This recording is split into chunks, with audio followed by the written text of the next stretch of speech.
Beginilah rumitnya pekerjaan mengolah kayu gaharu, sebuah proses yang dari luar tampak sederhana, tetapi sesungguhnya menuntut ketelitian tingkat tinggi. Setiap batang yang mereka terima adalah misteri yang harus dibuka perlahan. Tidak ada tanda khusus di permukaan yang menunjukkan di mana resin berada. Semuanya tersembunyi jauh di dalam serat kayu, menunggu ditemukan oleh tangan-tangan yang sudah terbiasa membaca pola halus yang tidak terlihat oleh mata biasa. Penebangan hanyalah gerbang awal dari perjalanan panjang ini.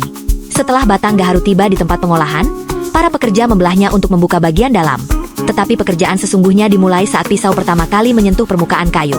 Mereka mengikis lapisan luar yang pucat dengan goresan tipis.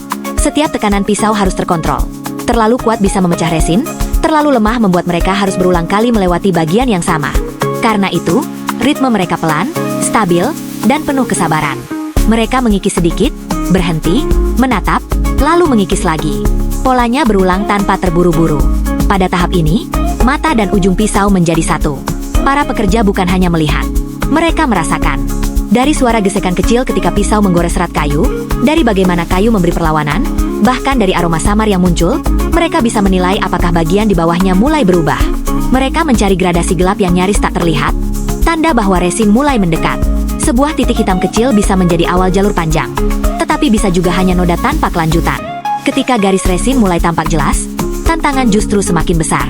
Resin tidak lurus. Ia berkelok mengikuti luka alami pohon, kadang pecah menjadi cabang-cabang halus, kadang menyempit tiba-tiba. Para pekerja harus mengikuti jalur itu dengan cermat, menjaga agar tidak merusaknya.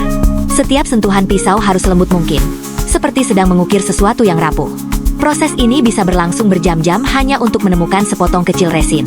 Namun mereka tetap melanjutkan, lapis demi lapis, sampai bagian hitam itu benar-benar keluar dari cangkang kayunya. Dan ketika akhirnya resin itu tersingkap, gelap, padat, berminyak, barulah mereka berhenti sejenak. Inilah pengakuan dari kerja sabar mereka. Meski ukurannya kecil, nilainya sangat besar. Resin gaharu berkualitas tinggi bisa mencapai puluhan hingga ratusan juta rupiah per kilogram. Bahkan kualitas supernya dapat menyentuh angka miliaran di pasar tertentu. Nilainya yang luar biasa tidak hanya berasal dari kelangkaannya, tetapi juga dari aromanya yang khas dan kemampuannya diolah menjadi minyak oud, dupa mewah, atau potongan gaharu premium. Resin ini adalah komoditas berharga yang dicari di berbagai belahan dunia. Dan pada akhirnya, alasan kenapa para pekerja rela menjalani proses rumit ini sangat jelas. Di balik setiap goresan pisau, tersimpan peluang menemukan harta hitam yang nilainya setimpal dengan setiap detik kerja telaten mereka.